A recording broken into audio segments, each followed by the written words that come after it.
სააკაშვილმა უკვე მეორედ აღიარა, რომ აქციებზე ხალხი რეგიონებიდან ჩაჰყავთ. ამჯერად განცხადება მან სასამართლო პროცესზე გააკეთა. მოქმედება, შეტევა, ზეწოლა. ასეთია პატიმარ სააკაშვილის გზავნილი.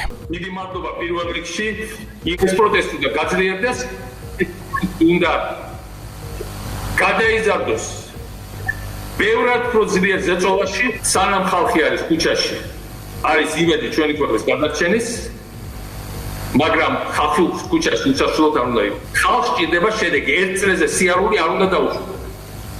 თუ ხალხი ჩამოყავს რეგიონებიდან, მაგალითად, უკან არ უნდა გაუშვათ გამარჯვების გარეშე.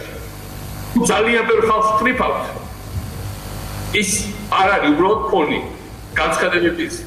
ეს არის იმისათვის, რომ ვიმოქმედოთ. მოქმედება, შეტევა, ზეწოლა ბოლომდე კითხვა იხუჟება ხარ უნდა გაგვისხდეს ხელიდან ეს გამარჯვება.